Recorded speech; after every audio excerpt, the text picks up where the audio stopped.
So somebody was saying to me, how do you know Debbie would be okay with this? And I'm like, this is why she did this. This is why she collected this, so the people could see the thing. So this is what it's all about. So we know. Boy, do we know. As Carrie said in Bright Lights, oh, I know what my mother wants. Boy, do I know.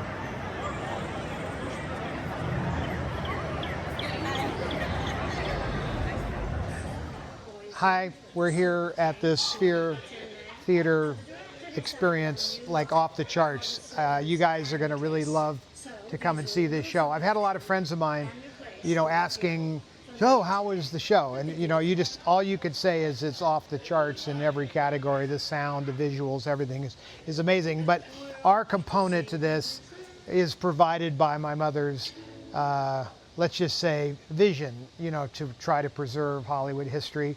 And when I was a little boy, she took me to the MGM auctions and bought a lot of things. And some of the things that she bought had to do with The Wizard of Oz, which is, of course, what this show is. And so behind me, they've made a beautiful little backdrop from The Wizard of Oz with some of the characters. But we've put on display my mother's pair of the ruby slippers.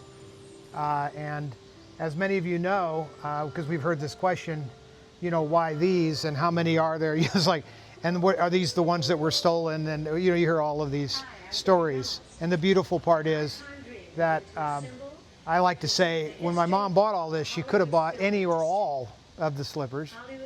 She chose these because they were pristine and would do the best in a museum environment and for people to enjoy. And last night, for the first time in a very long time, the last time these were on display was in my mother's museum here in Vegas, at our museum. It's a small museum, it's 8,000 square feet, but it's fabulous, and the costumes are fabulous, so I think all the fans out there will really get a thrill out of it, as much as I have collecting them.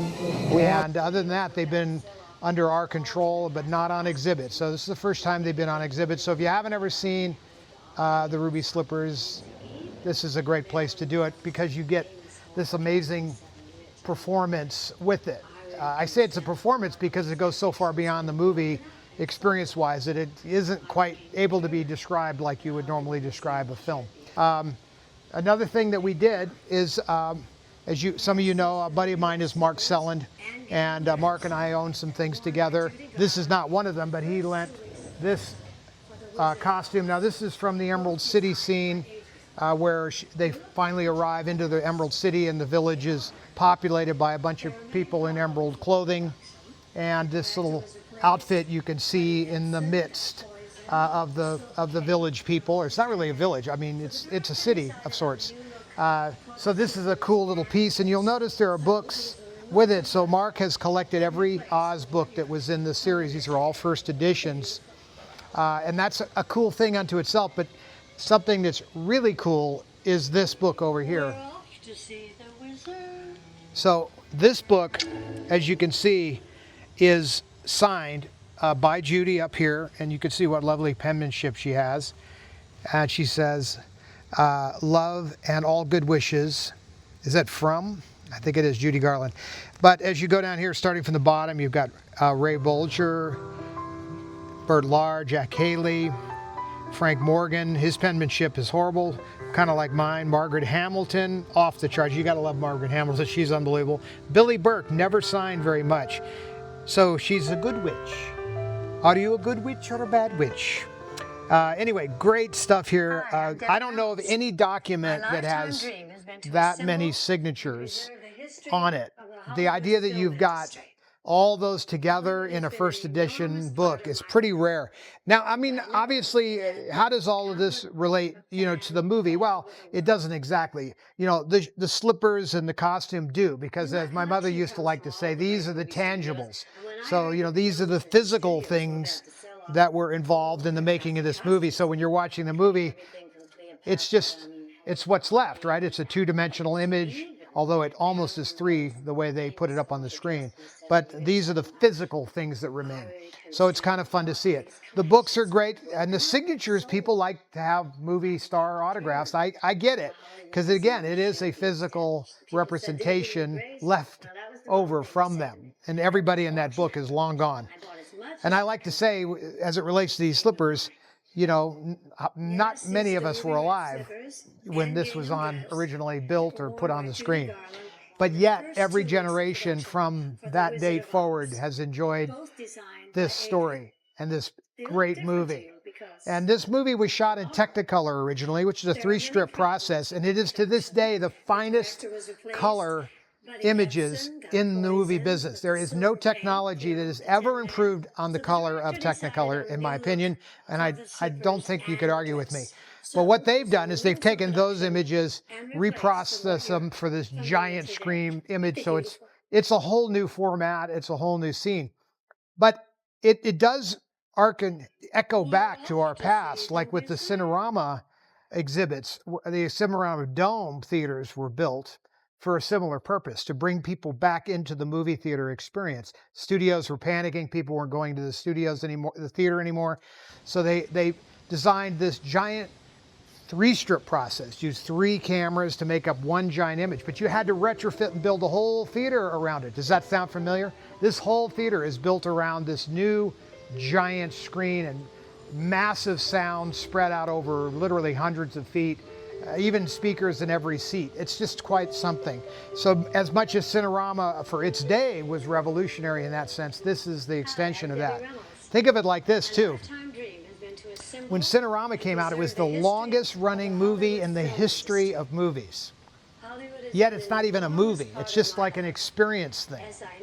So that's pretty remarkable. Then along came Mike Todd and one-upped Cinerama, by the way, figured out how to make that technology even better. Now these guys in here are high-tech guys. They're going to be constantly improving this technology, but right now this is state of the art. So it's worth seeing. And our exhibit is fun to see as well. Now we're hoping to do something even bigger and better in the future. You'll notice over here in the display case, we have some really cool pictures of my mother with her buddy, Judy Garland. And you could see this mutual admiration between the two of them. They were close. Now last night I hadn't seen her in a long time, but I was able to see Lorna Luft, who came. And it was kind of fun to talk about the relationship with her that my mother had with Judy. And you could tell, you know, in her face, even when I was talking to her about it, she totally understood, as we children do, you know, the people that we loved or they loved, and we have a tendency to extend our love and try to remember those stories. She clearly knew the Debbie connection that Judy had. And you know, Debbie obviously was very young. I mean, she was like a child when Judy was doing. Now, Judy's a child too, really, in the movie, but Debbie was really a child.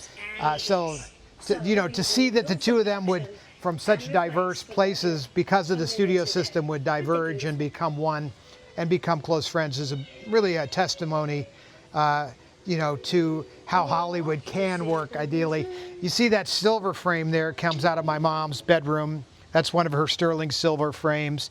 And, if you make it into one of those, you've made it in the Debbie realm. So if you ever come visit her house someday and you see I have all of her frames, you'll see who's in those frames, and you'll know those were important people.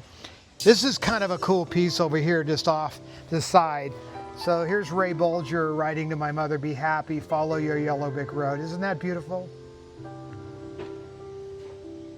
This is a great picture of Judy looking up at my mother, some sort of a presentation. And you can see that she's just, loved her.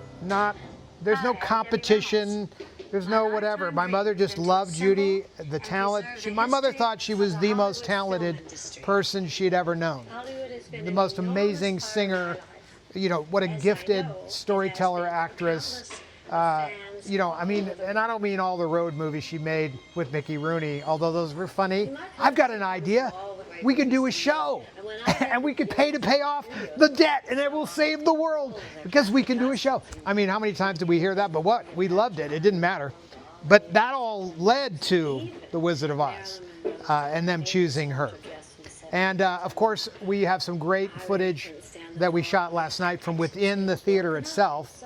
After the show, Dusty and I talk about the technology, and we also talk about his father being the Tin Man for the first few weeks of production, until the studio almost killed him by poisoning him with the makeup. So he would have been the Tin Man. Anyway, we're going to let Dusty tell you that story. Dusty Epson, Buddy Epson's son. So that's my story here from the Sphere.